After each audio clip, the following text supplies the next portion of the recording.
You are listening to the realestatepodcast.ca. Brought to you by jandc Toronto Real Estate Group.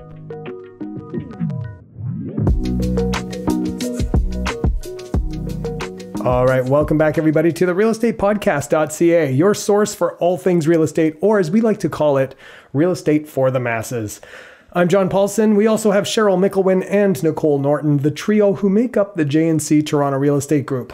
Today we're carving out a little time on what is a beautiful Saturday morning in what is turning out to be a pretty busy spring market. Good morning, ladies. How you doing? Good morning, John. Good morning, John. I feel like a teacher. I know, I feel like I'm open that door or something. Like. Good morning, Mr. Paulson. So what do we got cooking so far this spring, ladies? We have a views and opinions thing to read, don't we? Okay, why don't we do that? Let's do the disclaimer and then we'll get right into it. Okay. The views and opinions expressed in this program are those of the speakers and do not necessarily reflect the views or positions of any entities that we represent. Fantastic as usual, Nicole. Trying to get better. You're getting better and better every Thank time you. we do it. Yeah. What do we have cooking for the spring? Yes, tell us, Cheryl. Barbecue. It's like 12 degrees outside right now. I know. Chicken wings. Hard to believe. It's like a Super Bowl weekend and it's double-digit weather, which is fantastic. And it's kind of cool. A lot of people will wait to list their homes later until it's sunny and the flowers are coming out. But spring market starts a lot earlier, usually end of January. And we got multiple listings we're getting prepped right now. So, yeah, go ahead. Spring market starts a lot earlier in Toronto, as we know it, or the GTA. Because we don't know if spring market starts early in That's true. Kansas City. I don't know. Every year in Toronto, Yeah. since the inception of Nicole, the real estate agent, January has always been. Yeah. Yeah. It's like the Also- buyers get a memo, the last week of always joke about January. this. There's hardly anything on the market either. So that just makes it even more busy if you're working with buyers. Multiple offers are back. But we're not going to get too deep into the complexities of the spring real estate market here in Toronto. What we have done is we have carved out a little bit of time this Saturday morning to do our 9th podcast.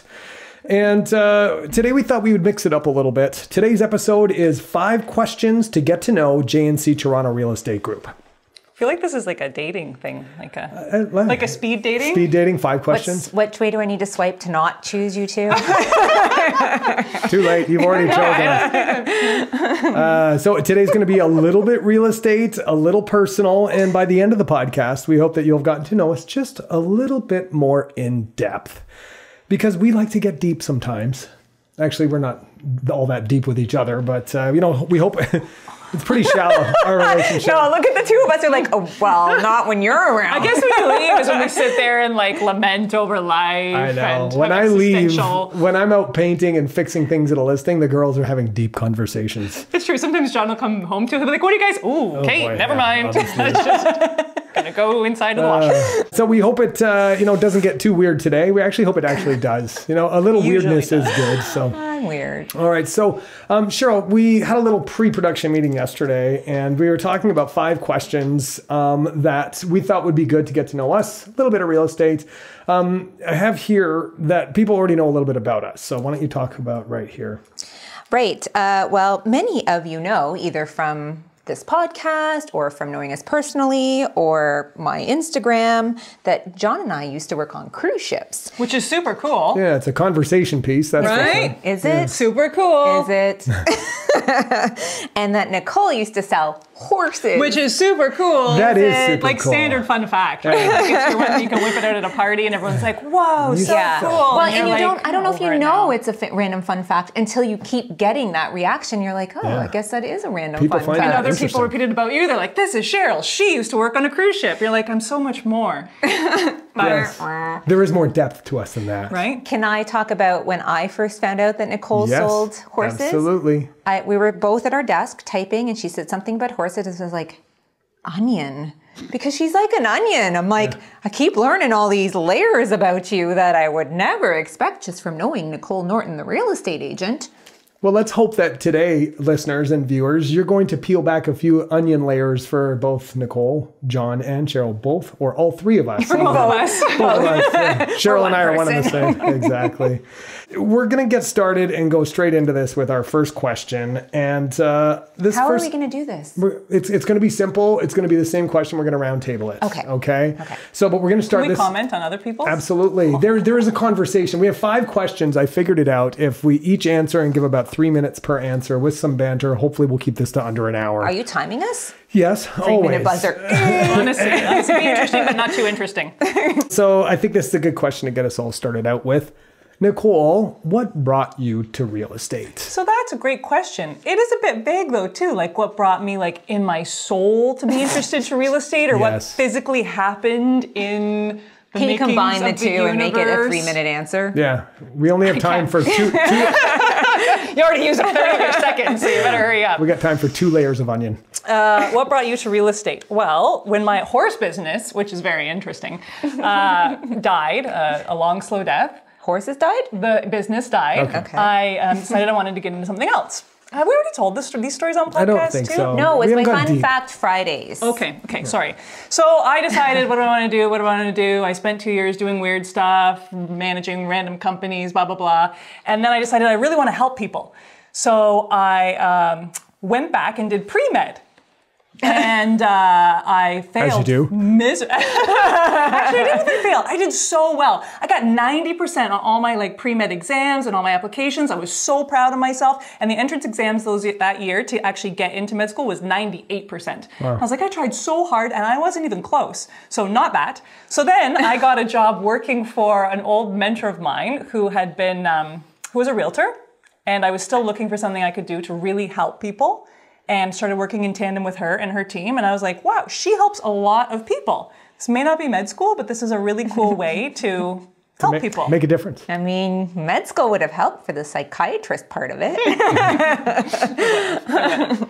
But yeah, so that's kind of how you wandered your way into the real estate realm. So right. wanting to help people and helping somebody while you were trying to figure out what you were doing who was already in real estate. That's right. Opened up a door for you. That's right. Right. I like it. John, what's your answer? Well, this is interesting because we may have some similar answer. I put here. answer same as John. Same as John, yeah.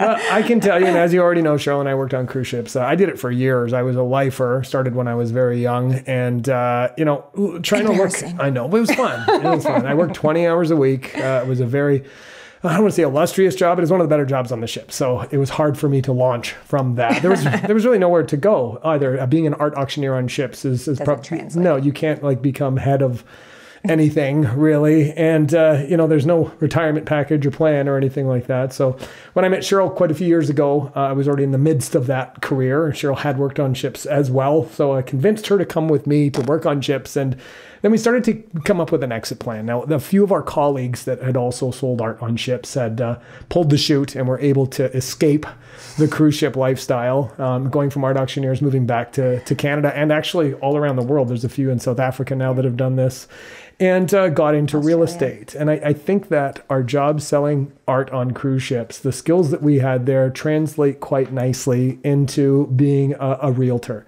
With regards to, it is sales. It's about building relationships. It's about lead generation, customer service.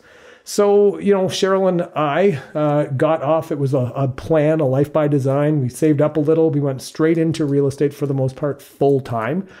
And here we are, like 7-8 years later after we got off ships, with a thriving real estate business. So you saw other people doing real estate and thought, I could do that too. Yeah. It's not one of those like, oh, I like houses. I want to be an agent too. I know. Hey. Sure, I do like houses, but also don't knock those people. No, of course not. We hear a lot of people that want to get into However it. you start, you don't know what you're starting when you start it. So whatever brings you here isn't necessarily what keeps you here. Yeah, and John made the comment that other people, other art directors and art auctioneers had made that change from ships to land doing real estate. And you looked at me when you asked that question like that was my answer as well. That was not my answer. That is not my answer. Because I didn't care that anyone else got off ships and did real estate. I was not actually that interested in doing real estate. John convinced me to go back to ships and then had to convince me to do real estate with him. Yeah. But what we've learned along the way, and what I knew already as well to begin with, is that the skills are transferable, as he talked about. And I think that we didn't realize how many of the skills we had from ships transferred to real estate. Like we thought my organization and my management background, your auctioneer and sales would be it. But actually like open houses are the same as gallery hours and things like that, right? Also, I thought, since we're so used to working together as a team, and on ships, like you are working together as a team. Yeah, we're stuck in 100 square feet kind of idea. Yeah, like we worked together, we ate together, we went out and port together. Like you learn each other's skills, where your strengths and weaknesses are. So we knew also starting in real estate together that we knew how to prop each other up, how to help each other move forward. And that's nice. Yeah, and we haven't killed each other yet. So a lot of people have asked us, what is it like working with your partner in life? And also being partners in business, and we've made it work. Communication is key, we always say. On a scale of 1 to 10, how much do you like working with your partner? 15.5 out of 10. That's a great answer. There it is, right? And straight into it. No hesitation. Yeah. I was gonna be honest. Today, 15 out of 10. Some days, maybe 2 out of 10. I don't know. I'd say 10 out of 10 all the time, even when it's bad, because we had that experience on ships. Even the hard times, like we can get it through. Yeah, absolutely. Yeah. That's great. So there's our story. Yeah, and I think he's annoying. Don't get me wrong. I worked with my spouse, like my partner, and I couldn't do it.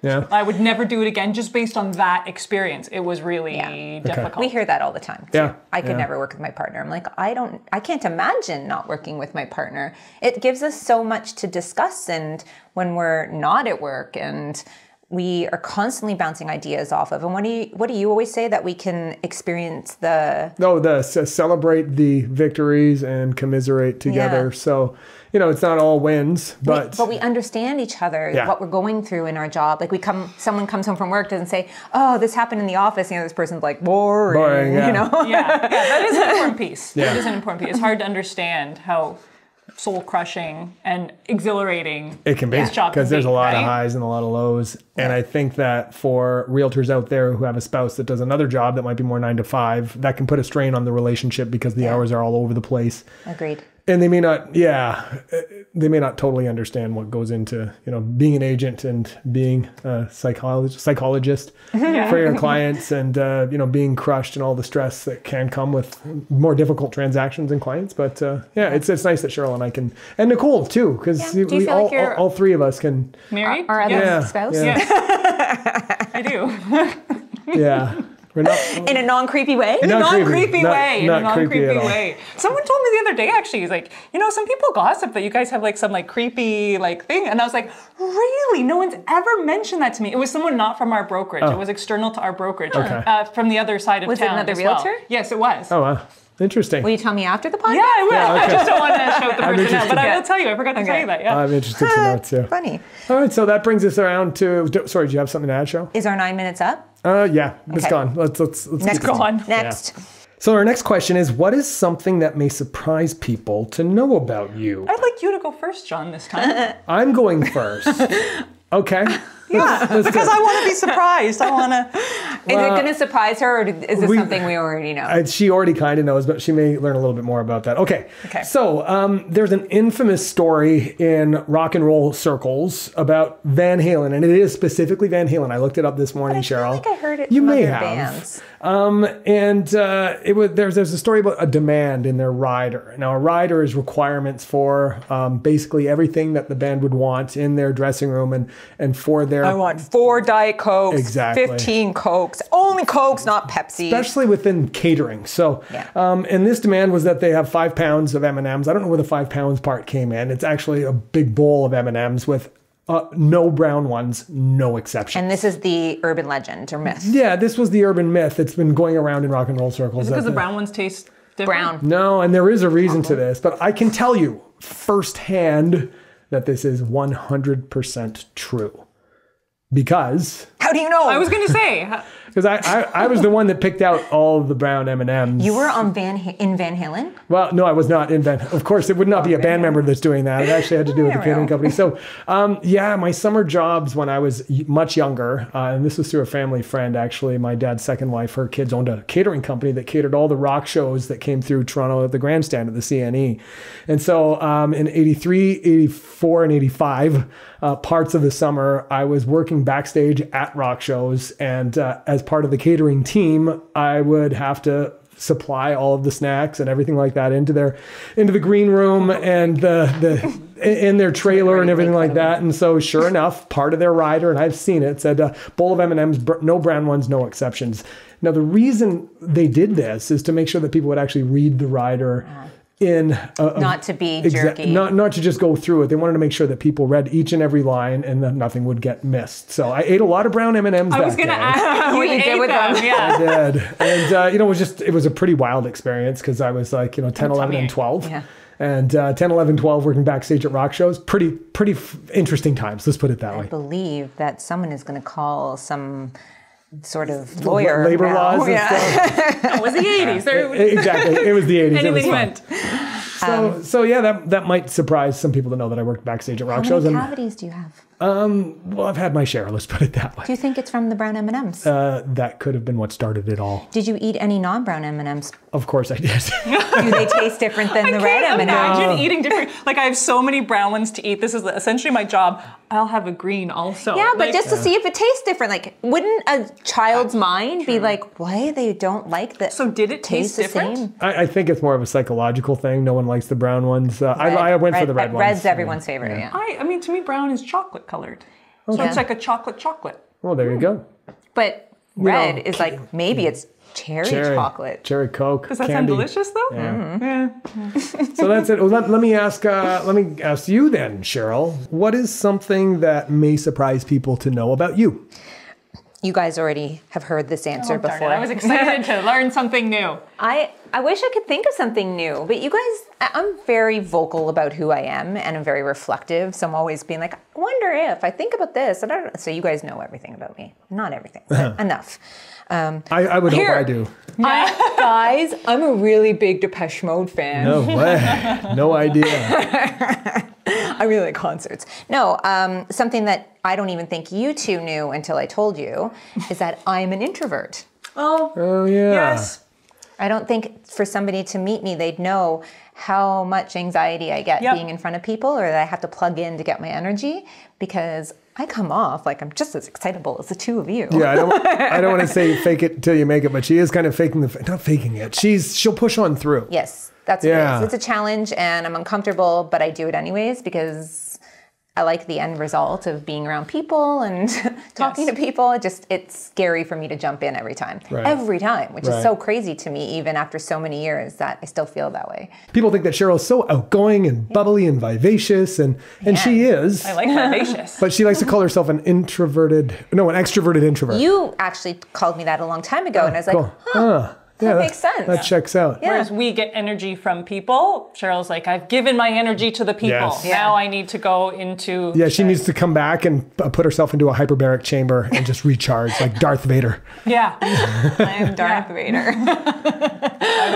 All right, why don't you ask Nicole? Why don't you ask me? Dear Nicole, what is something that may surprise people to know about you? Oh, it is getting Are you weird. going to tell us something we don't know? I don't know. Same thing. I mean, who knows the most about me is probably you, right? Like, and I struggled with this one because there was a lot of things, and I was like, I could do like a serious one because we're not that serious that often. No, but then, no, I didn't go with a really serious one. So something that may surprise people. So part A is that when I was 15.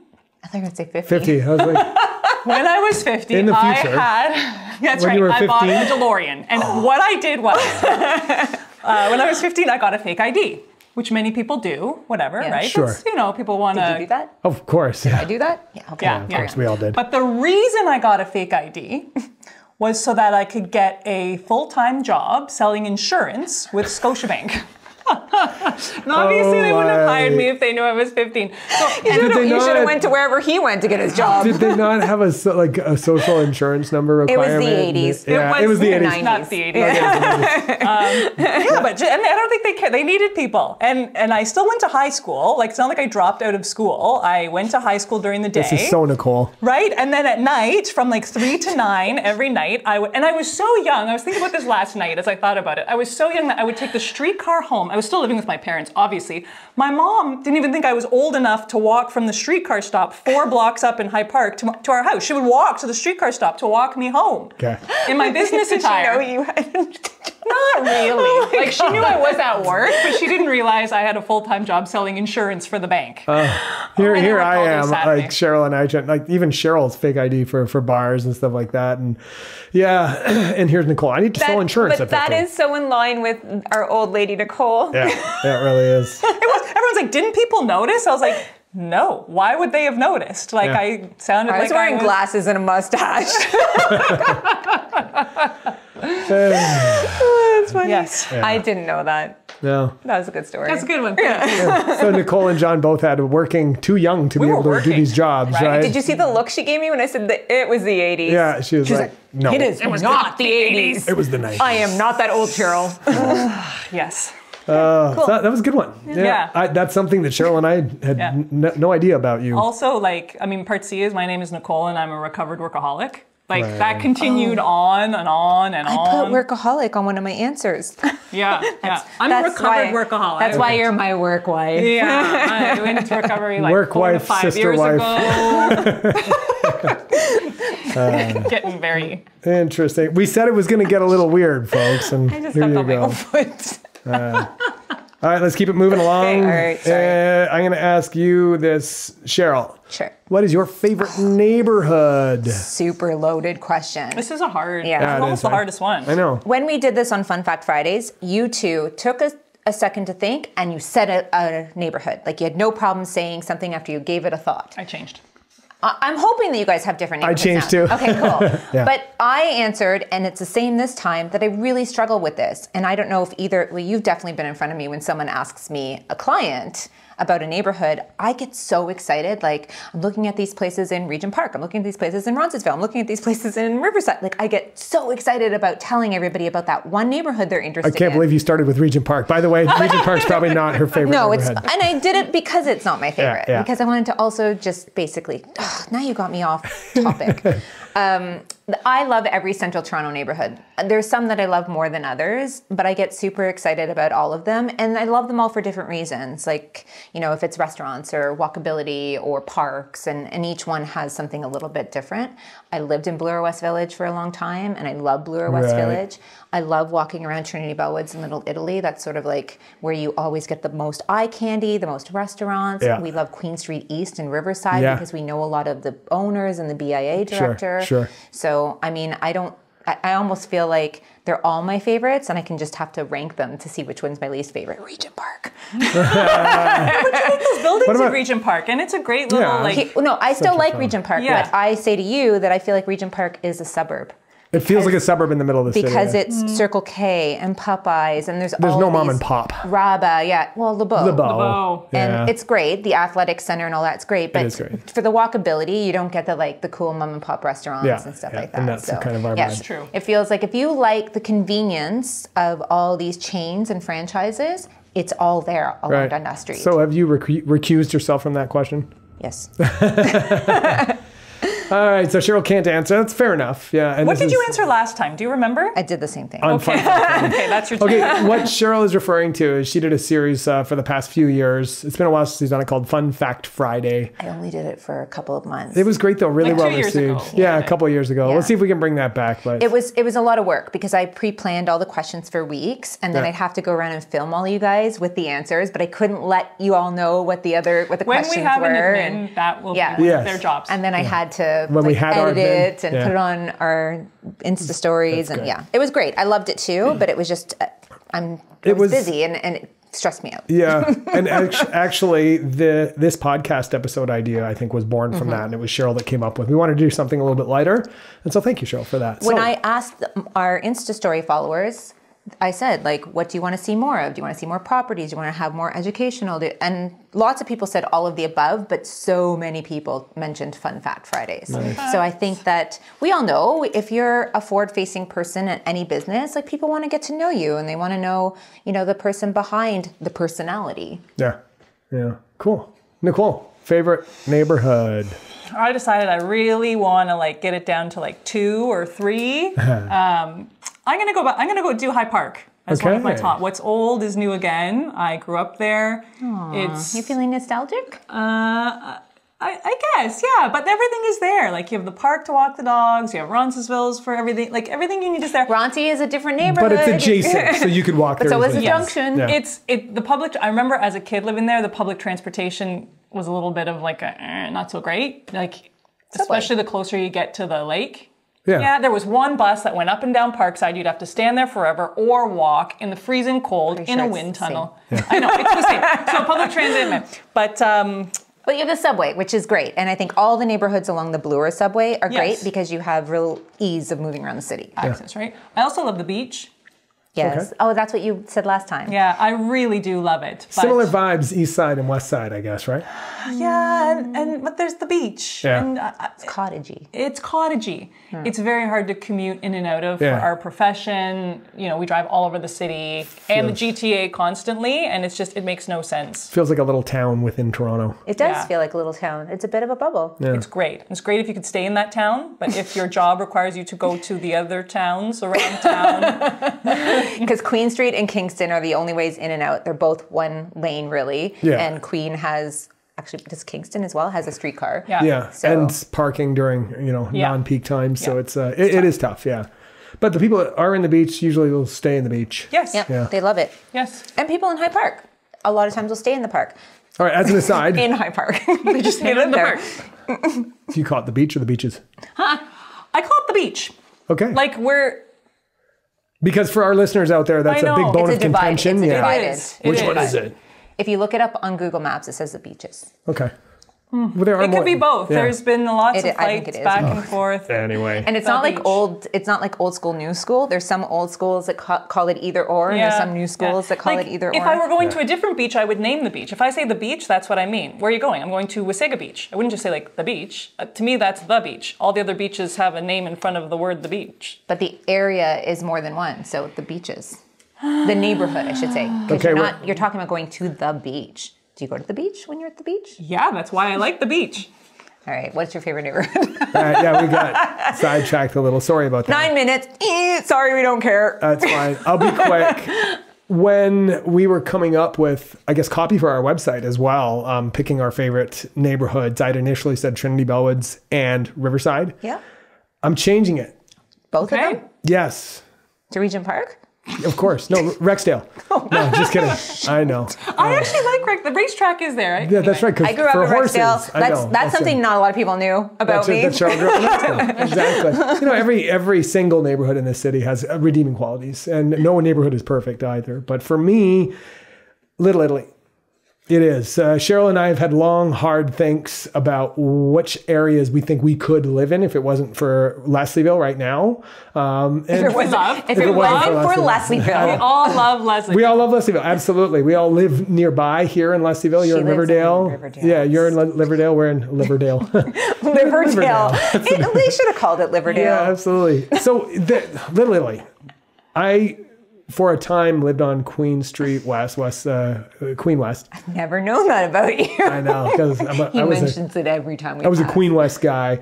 But I love the houses there. I love the fact that it is a neighborhood that's nestled in between so many other neighborhoods. And for Cheryl and I, we're big walkers. Walkability is huge. It's one of the things that is not my favorite about the pocket of Leslieville that we live in right now. It's about a 10, 15-minute walk to anything other than our little strip at Coxwell and Gerard, and Little India, which is some great shops. But if we were to be, and when we may move towards that side, just the fact that you could walk up to Koreatown, you can walk over to Ronci, you can walk east over to Kensington Market, King West, Queen West.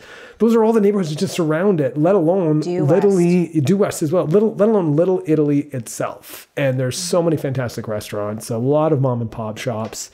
And so for that reason, that is my newest favorite neighborhood, according to John, February 2024. It's true. We should do a check-in like every year. Yeah. Because I think that this will give you guys a chance to do what I do. Eat them all. Exactly. True. We're just, yeah. Because you said it's a close walk to this and a close walk to that. I'm like, it's right beside Little Portugal. You didn't even mention Little Portugal. Ossington Street Oh, the Ossington Strip. Which is fantastic. There's just so much that you can I thought you'd say Parkdale for sure. Oh, yeah. You could walk to Parkdale from there. Oh, you thought I would say Parkdale as my favorite neighborhood? Because I did live in Parkdale for a while as well. Yes, you did. And it's changed. It really has changed from when I lived there about 10, 15 years ago. Anywho. So let's move on to our next question. How are we doing for time here? We're doing pretty good.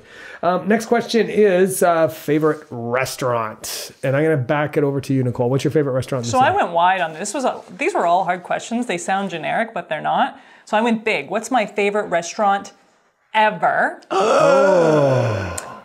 And I looked it up last night. It's closed, actually. Okay. But I'm still going with down? it. Yeah. That's funny. It's in LA. And it's called Bazaar. It was the Jose Andres restaurant. It was the first Jose Andres restaurant I ever went to in the SLS Hotel. They've closed it now. Is it because Jose Andres is busy feeding the world?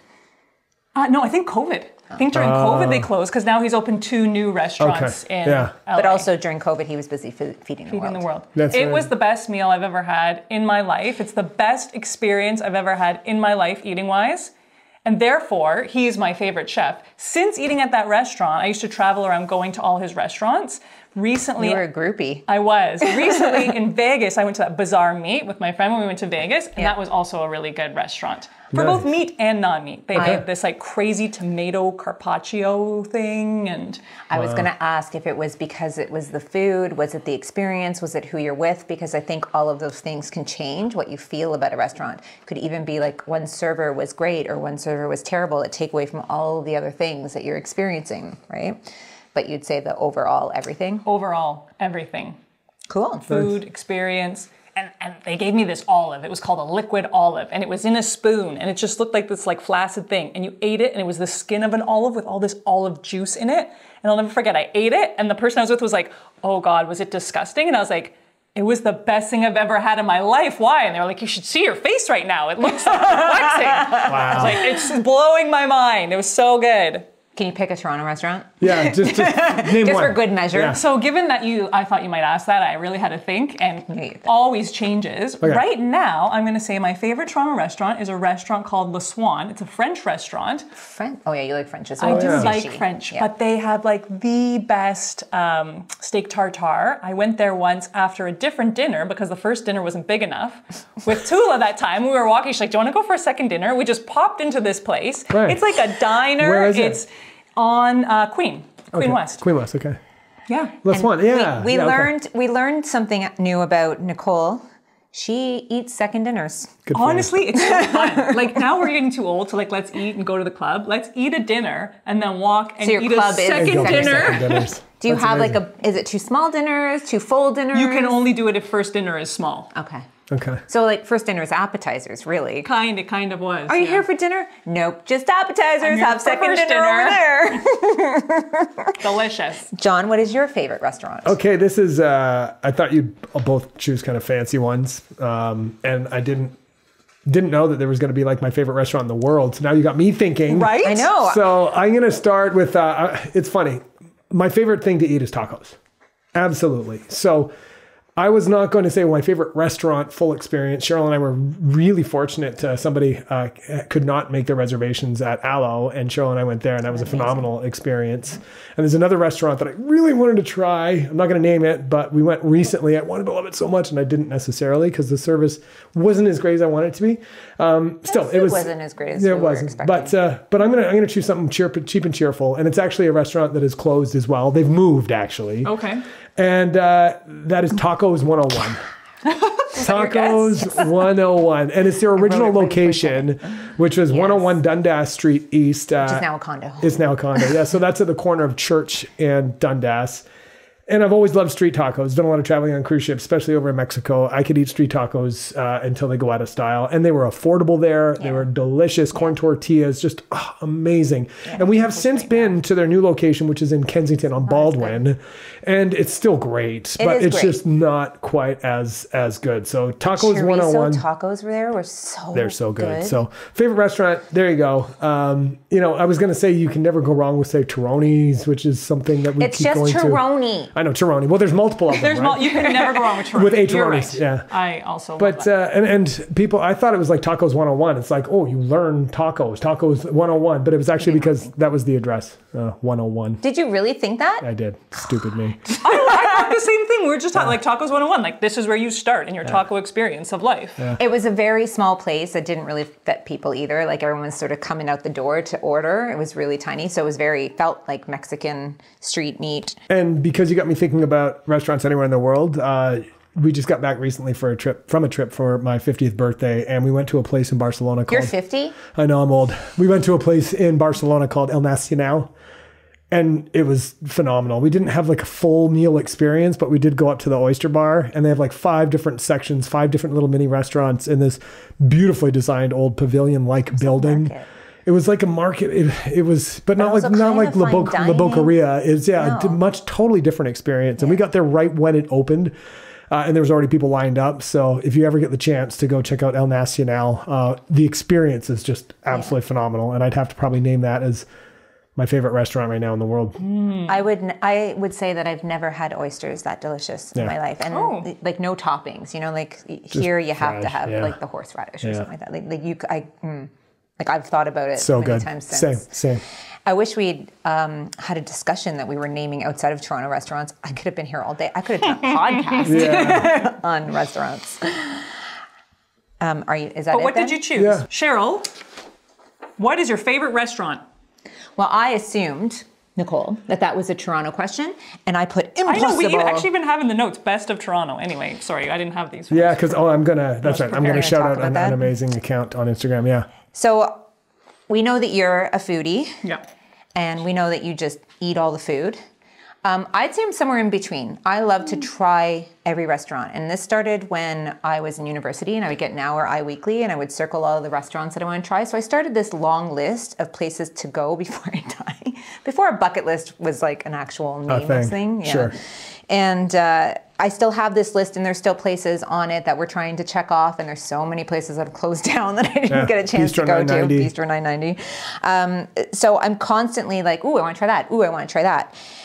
If I had to narrow it down to one favorite, like overall experience or where I'm eating and saying, the whole time, I couldn't think of something. Because you could change it next Yes. year. Yeah. On next year's podcast when we do this. But the object here is to name something. But I always love pizza. I am not as big a Tironi fan as you two. Yeah. I am more of a Pizzeria Libretto fan. Right. So, and usually there's two, And they're great. factions because Yeah. they're both Neapolitan style pizza. Yeah. Just slightly different. You're allowed to actually pick different toppings at Pizzeria Libretto. Yeah, they're pretty strict. They're the pizza Nazis over at Tironi. in the way we Porta Bravo. Porta Brava. I thought about mentioning Porta Brava. It's a taco place just down the street from us, kind of at the bottom of Ashdale on Gerrard. It's Bib Gourmand, recognized by the folks at Michelin. Yeah. And to your point, like Aloe is a Michelin-starred restaurant. It gets named #1 restaurant in Toronto all the time. I wouldn't necessarily say that it was up there as one of my favorites. It was a great experience, though. It was a great experience. Yeah. The food was delicious, not to take away from the fact that it deserves to be definitely where it is. Yeah. But, you're trying to think of something that blew your socks off for whatever reason. Maybe it's experience, maybe it's the person you're with, whatnot. I also put Gus Tacos. Every time there's a place for lease here in the East End, I'm like, is that going to be a Gus Tacos? Because they don't have an East End location, and it's affordable. It's always good. I've never been. That's so part of the So, reason like- why you need to go. It's affordable. Yeah. And we know Like that $5 you a taco. Yeah. The fish tacos are fantastic. Yeah. So You're not with food though, really. Let's be honest. So Cheryl's named a couple. Canoe for views. We had one of our first big dates there. Yep, and I've been many years ago. times, and I don't like to go to the same restaurant over and over again. There's very few that I choose to go to more than once, but Canoe I've been to multiple times and always have a great experience. Meal, unless it's really cloudy and you can't see anything. Yeah, it's the experience in a lot of cases, Yeah. right? Good And job. your experience can change with the menu. It can change with your servers. It can change with the views and the weather. So But now I want to name like a worldwide one. Okay, pick one. I don't know, like anything in Italy, probably like that walnut pasta in Genoa. Oh, like when so we were good. working on cruise ships. Yeah. Like I remember saying every single time I took a bite of that thing. Yeah. Like there probably is. How I don't know, about Bar Caliente that we went to. yeah, in with the Barcelona. squid sandwiches. Squid sandwiches. Oh, so good. Oh, squid sandwiches. That's friggin' delicious. You would have loved this You would've- sandwich. Oh my It was Crispy, so good. salty, umami. It was so good. Anyway, this is not a Okay. food podcast, but let Sorry. me actually shout out, because if you're interested in knowing what some of the best industry people and chefs and people in the hospitality and trends are in yeah. Toronto, on Instagram, go to TO_finest. They've got a chef series called Best of Toronto. They're content creators. And it's fantastic. He speaks with some of the leading chefs in Toronto, what their favorite go-to places are for, favorite pizza, favorite restaurant, Burgers. favorite burger, you name it. Head on over there. They've got some phenomenal content. And so And I they just did wanted one to at shout the them end of out. 2023 that was gathering the most restaurants that were in, like they'd ask all these different chefs questions and which were the most common ansers. Best of 2023. Yeah. Yeah. So they've got Pizzeria Badali's always Yeah. gets mentioned. Yes, so where is Yeah, that? at Dover Court. yeah. And for burgers, Burger Drops, which I love. Cheryl's not a huge fan of their No, I don't sauce, like the but sauce that much. I think they're But I like a fantastic. good smash burger. Yeah. Like we could do favorite smash burger, favorite taco, Totally. So favorite hungry, pizza. I know. Okay, let's wrap this up so we can Okay. eat. Okay. Next question. So next is our final question. Okay. And I'm going to ask Nicole. We'll Yeah. go back to where this started. Nicole, can you tell us what's your favorite part of being a realtor? I've said this every time you've asked. This is a hard question. Yes. My favorite part is working so closely with people, making new best friends every 3 months and like spending so much time with them and their life and, you know, being an integral part of their life and where that's going. Yeah. It's And kind a of lot of best simple. friends then if you're making new ones? Or do you get rid of old ones and then replace No, with new ones? no. You have room for a lot more I have best so, friends that's in your right. life. That's right. I keep in touch with almost everybody that wants to. I'm everyone's best friend doesn't mean everyone wants to be my So best yeah, friend. some people are like, that's fine. Nicole Norton. But I think that's the best part, really, that we just get to work so closely with people and Yeah. it's always new people. It's, I think, as an agent, most agents are persons. People. Most. Some aren't. We've met a few of those. Some people do some people- pre-construction, things like that. But And also the odd person who's really into parts of the transaction. sure. Right? Like maybe they're really into design or they're really into numbers Yeah. or Yeah, investor. So people. You're a people person. I'm a people. Cheryl, what's your favorite part of the job? I put helping people. People as well. But also the job is different every day, which makes it, you know, a little bit less mundane than something that's the same all the time. And we've discussed this at length before that I've discovered while doing this job, because we're self-employed, so you do every aspect of the job, Yeah. that I really like stats and numbers. And I didn't realize that I had such a, and now that I look back, I don't know how I didn't realize it, but that I really like that portion of the job. And then I like helping people with it, like sharing the information that I'm gathering in my brain and I'm making sense of it and I'm sharing it to help our buyers and sellers make great life decisions. And I love being a part of that. It really does, like it fills your soul when you help somebody, It does. whether it's like a small lease or, you know, the first home or whatever it might be. Yeah. It's yeah. That's great. Nice. I also put him a workaholic. She is. Cheryl needs more work-life balance. We're working on that. She often does, like, for a full week, 16, 18-hour days. From the moment she gets up till the moment she gets Does to that sleep. equal she's just 60 working. hours a week? Something like that. I'm bad at math. Every time he goes, we work 60 hours a week. I'm Cheryl's like, "We work more, we work 80." a lot more Yeah. than Yeah. 60 hours a week. It's a bunch. So, in my answer to this question We don't is... Okay, thanks. I want to know. I also like you have like a floor plan here underneath Yeah, your notes. That's really cute. That's for renovation that we're doing or helping out with. Oh, yes. Sorry, but anyway, is that your favorite part of the job, that floor plan? Well, is that why you brought that to class? No, today, or- I'm saying as well that every day is different. So I love how it's not the same thing. You called it mundane, Cheryl. It's the furthest thing from mundane. And especially, I think, for me, because I do a lot more of the facilitating of the dirty work. But it really does run the gamut. This week, for example, you know, we've got multiple listings coming out. So I've painted a quick feature wall. You know, it was quicker for me to paint one feature wall than it would be for me to have our painters come in, quote, facilitate getting them in and out. I'm like, I can do this in an hour. So and I had done painting much younger days with my friend Hammy, who owns a painting company, courthamptonpainting.com. give you a shout out there. So there's that. We've got another listing coming out in the Junction that is formerly tenanted. It was our client's home, and then she had tenants in, and they were really rough on it. So I've been doing some patching and drywalling before our painters can get in. But then there's also the fact that I owned a production company with my dad, and all the things that we're doing right here. This is essentially marketing for our real estate business, and we also after this today, we're heading out to shoot a lifestyle video in which Cheryl's going to star as the owner of a condo that we have right down by the lake. So many condos. So there's that. There's the design aspect. I'm a big learner. I love to learn how to use, tech and how it comes into play with regards to real estate is something that really fascinates me. So every single day is different. Then going out on showings, meeting with our clients, doing CMAs, seeing different houses across the entire city. So like that, it's an all-encompassing kind of thing. There's no 2 days that are alike, no two clients are alike, no two transactions are alike. We see it all the time. So that's what gets me really excited about what I do. And I love it. I absolutely love it. We should have done, what's your least favorite thing about the job? No. Obviously, you take the good with the bad. Nothing is going to be all sunshine and rainbows when it comes to it. And we do have challenges with, especially with a more challenging market that we've had this last year or so. Things are turning around. We had some difficult listings, and just wanting to do the best for our clients is sometimes tough. Like I go to bed some nights with anxiety, not being able to sleep because I'm worried about what's going to happen with the listing that we have and their outcomes. In February?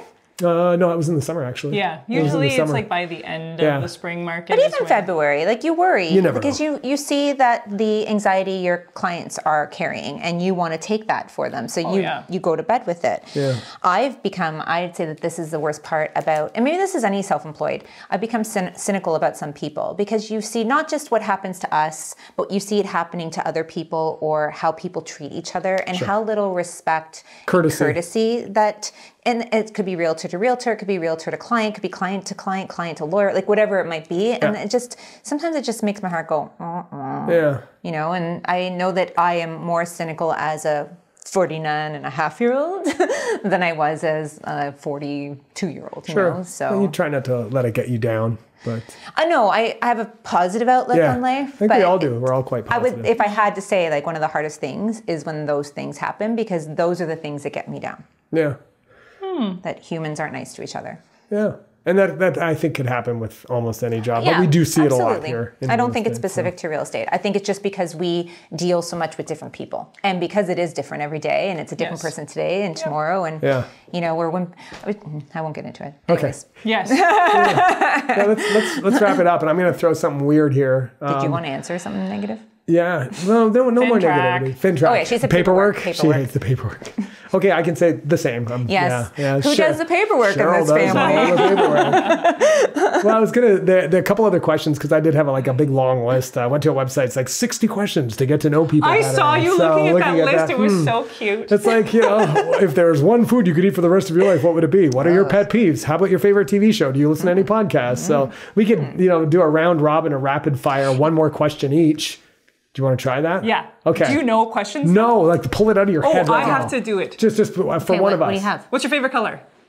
That's an easy one. I'm sorry. I wanted a short answer. Look at photos of Cheryl when she was 15. Black with red lipstick. Oh, how many times? Black isn't a color. Yeah, of course. Hail Navy. What's your favorite hemisphere?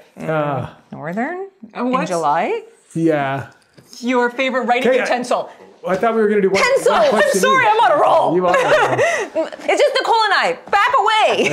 What's your favorite cleaning product? Ooh, that's a good one. Right? They're getting better as I think. I guess we'll wrap it up then. Thanks for the rapid fire of questions, Nicole. That was good. Yeah, that was fun. You're welcome. So we hope that you learned a little bit about us that you didn't know before. Got to go a little bit deeper into who are John, Nicole, and Cheryl, and hopefully didn't get too weird. I thought it was kind of fun. I can't believe that you had a fake ID to get a job selling insurance, Nicole. That's very Nicole of you. Yeah. And anything to add, Cheryl or Nicole, before I wrap things up talking about Support Local? My favorite thing about this job is working with you two jerks. Oh, Yes, me too. Me too. it's great that we have the camaraderie. It makes it a lot less lonely job because it can be lonely for single realtors out there. So This is why people think it's weird, because we say stuff like this in Yeah. our podcast. We all huddle and I know. hug after. yeah, Well, it's a very stressful job, and we have each other, Yeah, so we it's do. not, I don't think it's weird. find someone out there that looks at you like the way Cheryl and Nicole are looking at me right now. with fear. Yeah, with fear, trepidation. Yeah. All right. So we like to wrap up every one of our podcasts with support local. And I had been doing support local businesses, but I wanted to mix it up a little bit and talk about supporting a local organization called the Red Door Family Shelter. And one of our clients, Benny, had actually done a lot of photography for them in the past. I was asked to shoot some video right pre-COVID for them and a property that they were getting ready. It never ended up getting used because COVID happened, but they're doing a lot of amazing things here in the community and in Toronto. Their offices are on Carlaw, but the Red Door Family Shelter since 1982 has provided emergency shelter and support for women and children affected by domestic abuse, families experience a housing crisis, and refugee claimants with nowhere else to turn. And reading up a little bit on them, within approximately 4 to 6 months, most families are reestablished back into the community. Some families might just stay overnight. Some may stay for over 6 months or a year, but it is case-by-case basis. And they do some great work. And if you'd like to donate to them, if you wanted to go to reddorshelter.ca/donate, you can learn more. And you can support families in need in your community. It's a great Great way to Shout finish out, things John. up. You bet. Because in the real estate world, we know that there's a housing crisis. There's not enough housing for people, let alone people that are in difficult situations. So they're doing some great work over there. Yep.